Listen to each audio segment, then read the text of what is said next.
Assalamualaikum warahmatullahi wabarakatuh. Halo, apa kabar semuanya? Semoga kita selalu tetap dalam keadaan sehat dan selalu dalam keadaan baik. Ibu akan mengingatkan, jangan lupa untuk selalu sarapan pagi dan selalu menerapkan 3M. Mencuci tangan, memakai masker, dan menjaga jarak. Oke, semuanya sudah siap untuk belajar? Hari ini kita akan belajar tema 1, subtema 1, pembelajaran 1 tentang tumbuhan sahabatku. Dan ini tujuan pembelajarannya. Nah, sebelum belajar, mari kita mulai dengan membaca doa terlebih dahulu. Membaca doa dimulai. Raditu billahi robba wa bil islami dina wa bi muhammadin nabiyya wa rasula. Rabbi zidni ilman warzuqni fahman. Amin. Oke, anak-anak, kalian bisa lihat gambar yang ada di samping ini. Iya, ini merupakan tumbuhan jagung. Nah, apa sih manfaat dari tumbuhan bagi makhluk hidup? Iya, tumbuhan ini merupakan sumber makanan bagi makhluk hidup. Sekarang, coba kalian amati ada apa saja yang terdapat dalam gambar berikut ini. Iya, betul sekali. Di sini terdapat gambar manusia, hewan, dan tumbuhan. Jadi, manfaat tumbuhan bagi makhluk hidup itu sebagai sumber makanan. Maka dari itu, tumbuhan merupakan sumber kehidupan bagi seluruh makhluk hidup, mau itu hewan ataupun manusia. Nah, bagaimana jika di muka bumi ini, di dunia ini, tidak terdapat tumbuhan? Apa yang akan terjadi? Iya, betul sekali. Makhluk hidup, mau itu hewan ataupun manusia, itu tidak akan mendapatkan sumber makanan. Kita akan menjadi lemas karena tidak terdapat energi. Terus kita tidak bisa bernapas karena tidak ada oksigen. Lalu bumi ini juga akan menjadi gersang. Dan apa yang akan terjadi? Kehidupan akan berakhir. Oke, kalian bisa lihat ya manfaat dari tumbuhan itu pada gambar berikut ini. Nah, sekarang kalian pahami teks tentang tanaman jagung berikut ini. Bagaimana jagung berkembang biak? Jagung merupakan salah satu tanaman yang dijadikan bahan makanan pokok di berbagai negara, salah satunya di Indonesia. Di Indonesia, penduduk Pulau Madura menjadikan jagung sebagai makanan pokoknya. Jagung merupakan salah satu tanaman penghasil karbohidrat yang sangat diperlukan oleh tubuh. Seorang petani jagung memulai pembiakan tanamannya dengan menanam biji jagung. Setelah 3-4 hari bakal, tanaman akan muncul ke permukaan tanah. Tanaman jagung akan terus tumbuh menjadi besar. 2 hingga 3,5 bulan, buah jagung dapat dipanen oleh petani. Buah jagung yang berbentuk seperti tangkal pada mulanya berupa sekuntum bunga. Bunga jagung memiliki helai-helai rambut halus pada bagian ujungnya. Pada helai rambut tersebut terdapat tepung sari. Tepung sari akan terbang terbawa angin ketika angin bertiup. Tepung sari yang terbawa angin sebagian akan jatuh di kepala putik yang terletak di bagian bawah bunga pada pohon jagung yang lain. Ketika itulah terjadi pembuahan. Setelah terjadi pembuahan, bunga jagung tersebut terus berkembang hingga menjadi buah jagung. Perkembangan itulah yang dapat diamati dari waktu ke waktu. Buah jagung akan siap dipanen ketika rambut jagung sudah berwarna kecoklatan dan bagian tangkalnya sudah mengering. Apabila buah jagung tersebut dikupas, akan memperlihatkan biji jagung yang kekuningan. Bagian yang dimakan oleh manusia adalah biji jagung. Supaya jagung selalu tersedia sebagai bahan makanan manusia, maka petani jagung harus menanam kembali sebagian biji jagung dari hasil panen. Biji jagung yang tua dapat ditanam kembali. Dari sinilah akan dimulai lagi perkembangbiakan jagung. Oke, setelah kalian membaca teks tentang bagaimana jagung berkembang biak, maka dari itu, tulislah ide pokok atau informasi penting pada setiap paragrafnya. Ibu akan memberi contoh pada paragraf 1 dan paragraf 2. Nah, pada paragraf 1, ide pokoknya yaitu jagung merupakan salah satu tanaman yang dijadikan bahan makanan pokok di berbagai negara, salah satunya di Indonesia. Yang selanjutnya pada paragraf kedua, contohnya yaitu pembiakan tanamannya dengan menanam biji jagung atau jagung dikembangbiakan dengan menanam biji. Nah, setelah kalian tahu bagaimana mencari informasi penting atau ide pokok pada setiap paragrafnya, tugas kalian sekarang itu mencari ide pokok pada paragraf-paragraf selanjutnya. Selanjutnya, kita akan membahas perkembangan generatif. Perkembangan makhluk hidup itu terjadi dengan dua cara, yakni perkembangan generatif dan perkembangan vegetatif. Namun, kali ini kita tidak akan membahas keduanya, melainkan hanya membahas perkembangan generatif saja. Nah, kalian ada yang tahu apa itu perkembangan generatif? Belum ada? Nah, baik, sekarang Ibu jelaskan ya. Perkembangan generatif adalah perkembangbiakan yang didahului dengan meleburnya dua gamet atau sel kelamin, yakni jantan dan betina. Kemudian, contohnya itu terjadi kepada bunga. Bunga adalah alat perkembangbiakan bagi tumbuhan berbiji. Bagian bunga tersebut adalah tangkai bunga, dasar bunga, kelopak bunga, mahkota bunga, putik bunga, dan benang bunga. Nah, selanjutnya ada perkembangbiakan tumbuhan. Yang akan kita pelajari adalah perkembangbiakan tumbuhan pada jagung. Jagung merupakan salah satu makanan pokok di berbagai negara, termasuk di Indonesia. Jagung juga merupakan sumber karbohidrat yang diperlukan oleh tubuh. Agar bisa tumbuh, petani biasanya menanam biji jagung. Setelah 3-4 hari, bakal jagung akan tumbuh dan muncul di permukaan tanah. Setelah bakal jagungnya tumbuh, bakal jagung akan terus tumbuh dan berkembang hingga 3-3,5 bulan. Jagung siap dipanen oleh petani. Buah jagung pada mulanya berbentuk sekuntum bunga. Bunga jagung memiliki helai-helai rambut pada bagian ujungnya. Pada helai tersebut terdapat tepung sari. Tepung sari yang tertiup angin akan jatuh sebagian besar di kepala putik di bagian bawah bunga pada pohon jagung yang lainnya.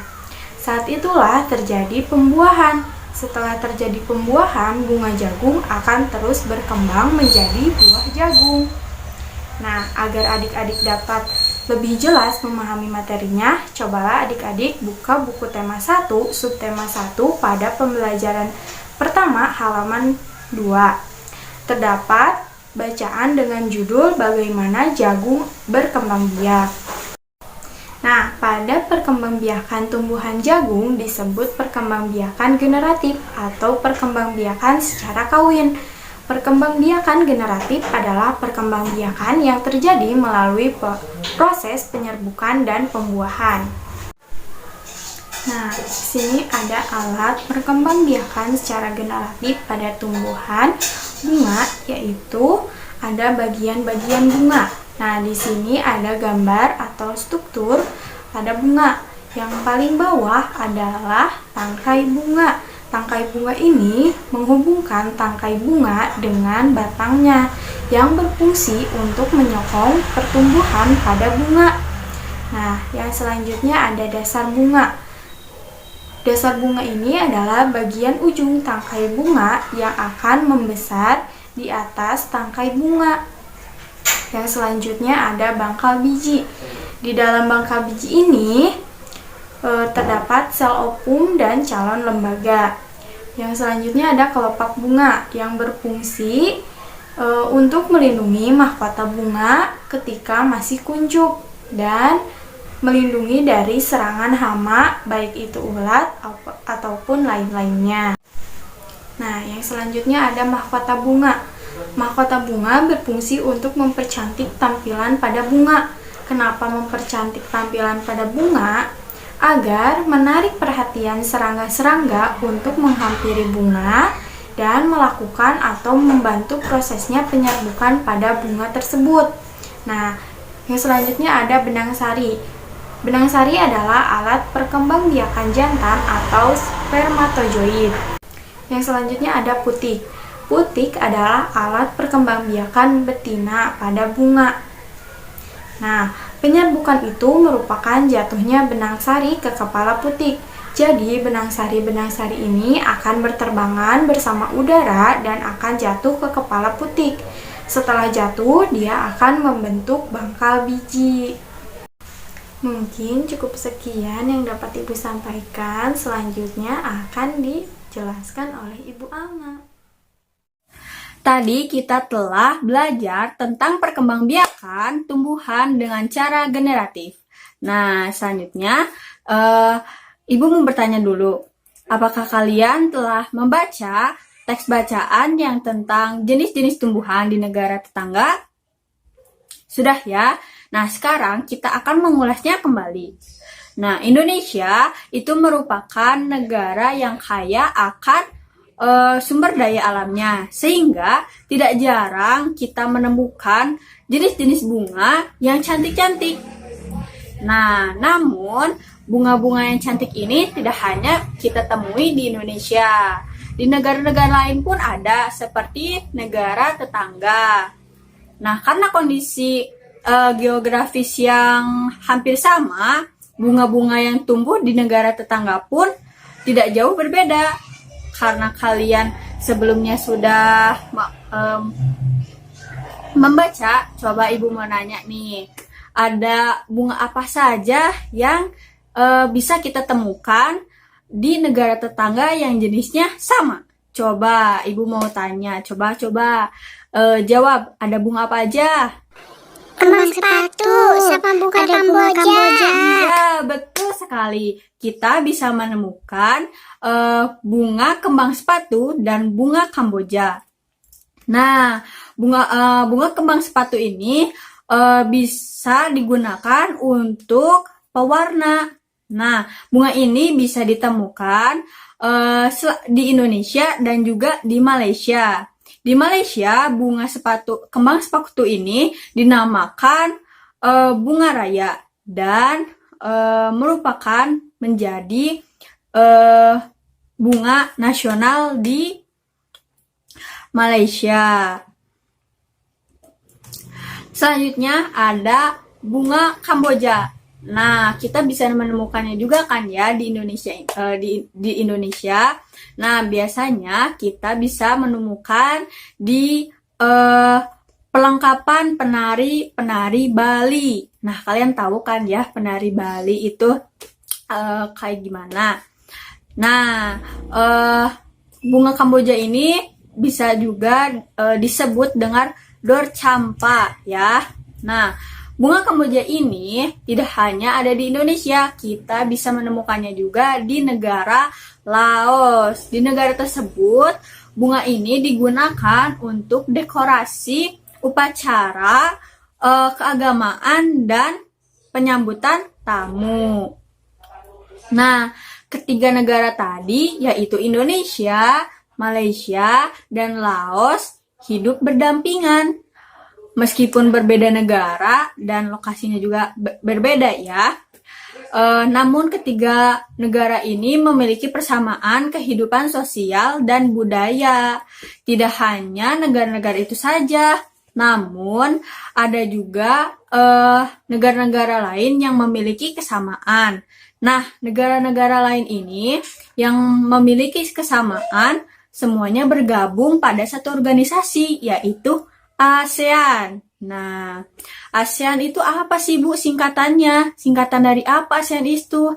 ASEAN itu singkatan dari Association of South Asian Nations, yang artinya Asosiasi Negara-Negara Se-Asia Tenggara. Nah, maka dari itu, ASEAN bisa diartikan bahwa ASEAN itu persatuan negara-negara se-Asia Tenggara. Jadi, negara-negara Asia Tenggara itu, semua negara Asia Tenggara itu bersatu membuat suatu organisasi. Nah, disebutnya ASEAN. Coba ya, Bu, apa saja sih negara apa saja sih yang bergabung di ASEAN itu? Nah, negara-negara yang bergabung di ASEAN itu seperti ini. Nah, di sini ada petanya ya, dan ada juga bendera-benderanya. Nah, di sini ada Myanmar, ada Laos, ada Thailand, Vietnam, Kamboja, Malaysia, Singapura, Indonesia. Terus di ujung sana ada Filipina dan ada juga Brunei Darussalam. Jadi negara-negara yang termasuk ke dalam termasuk kepada negara ASEAN yaitu ada 10 negara, yaitu coba tadi sebutkan ada apa saja?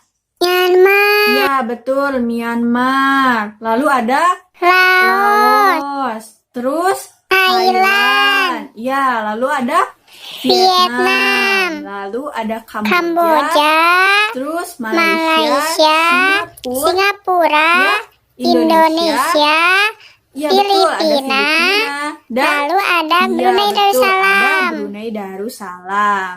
Nah, tadi kita sudah tahu ya apa sih ASEAN itu dan negara-negaranya ada apa aja. Coba nih sekarang Ibu mau nanya nih. Coba tadi ASEAN itu apa? Persatuan negara-negara se-Asia Tenggara. Ya, betul. ASEAN itu adalah persatuan antara negara-negara se-Asia Tenggara ya. Nah, tadi juga kita telah menyebutkan tentang negara-negara ASEAN itu ada 10 ya. Nah, sekian dari Ibu. Selanjutnya akan dilanjutkan oleh Ibu Fitri Anggraini. Nah, tadi sudah tahu tentang ASEAN. Nah, sekarang Ibu ingin bertanya, coba siapa yang tahu apa itu kehidupan sosial budaya ya? Ada yang tahu tidak?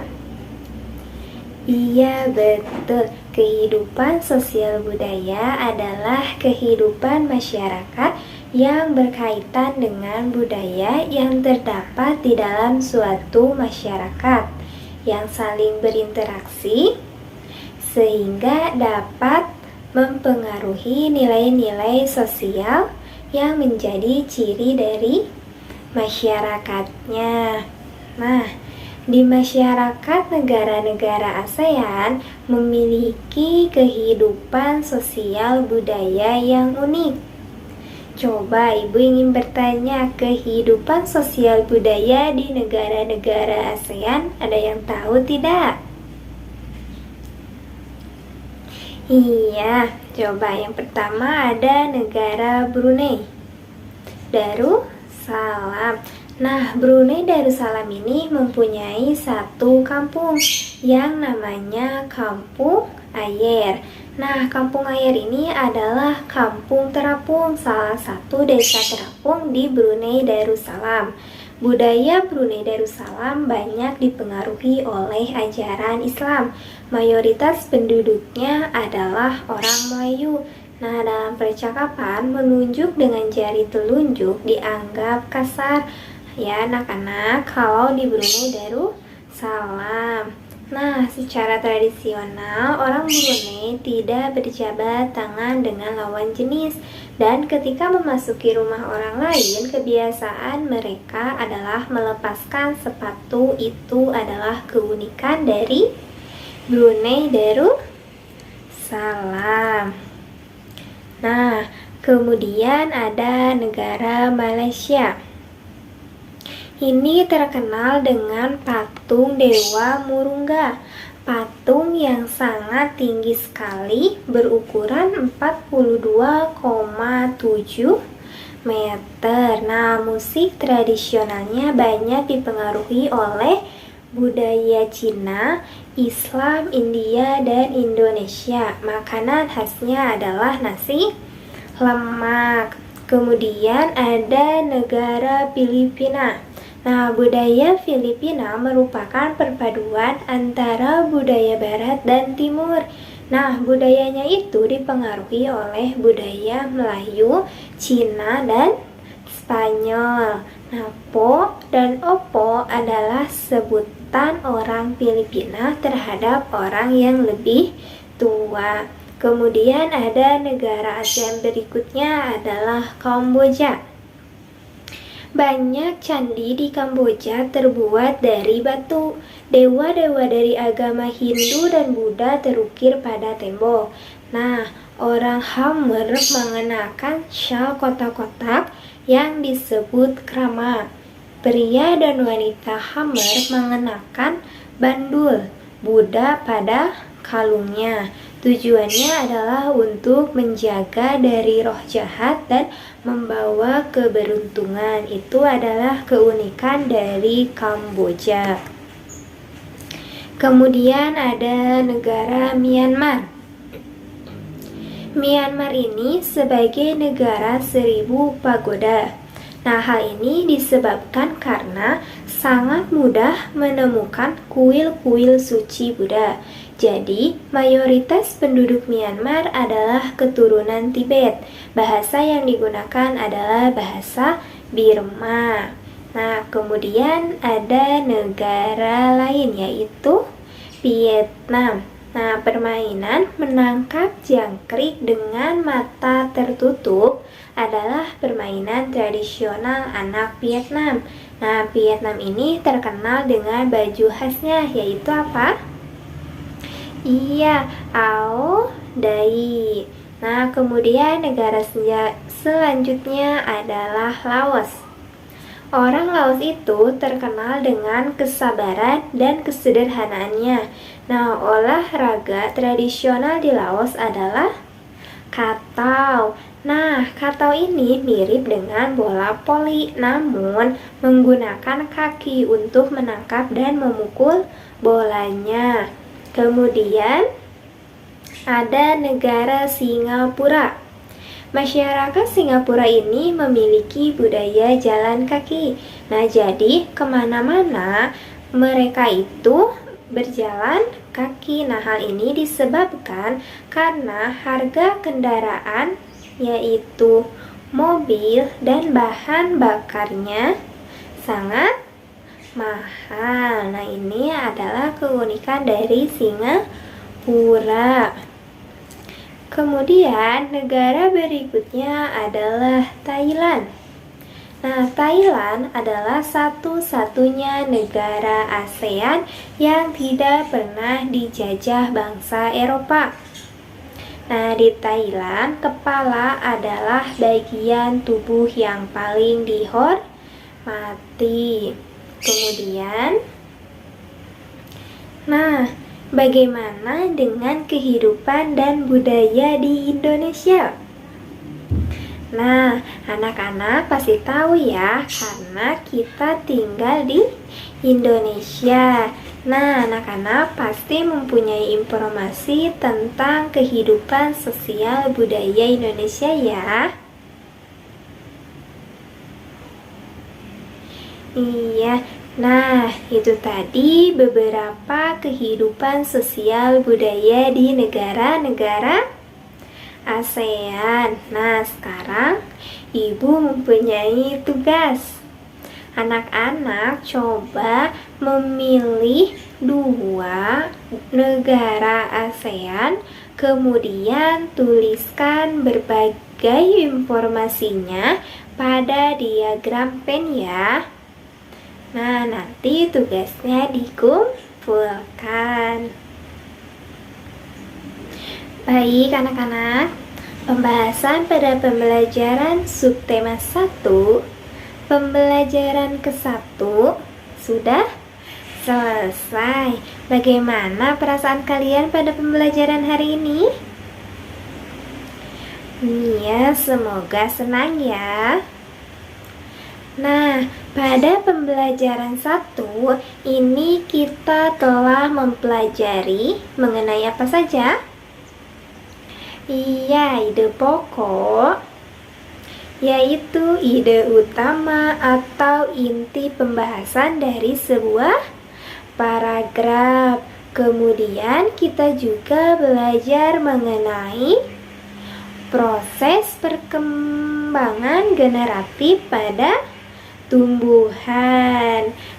Dan kita juga sudah belajar mengenai ASEAN dan kehidupan sosial budaya pada negara-negara ASEAN. Nah, baik anak-anak, Ibu ingatkan kembali untuk tugasnya ya. Jangan lupa, memilih 2 negara ASEAN dan tuliskan informasinya pada diagram pen ya.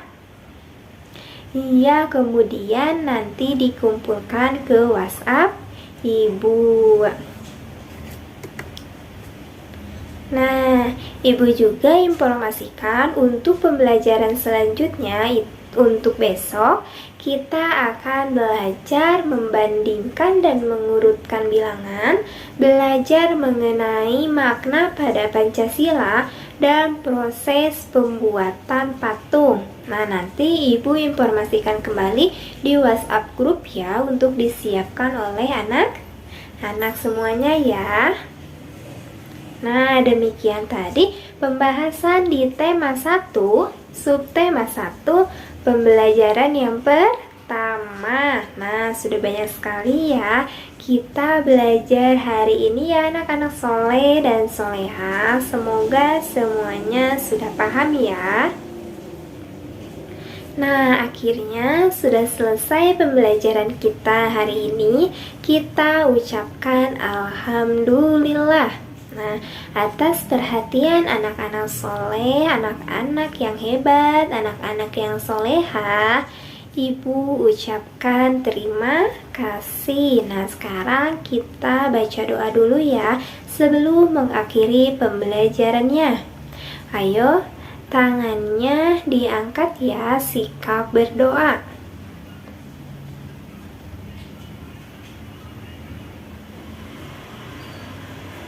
Alhamdulillah. Nah, Ibu ucapkan terima kasih. Wassalamualaikum warahmatullahi wabarakatuh.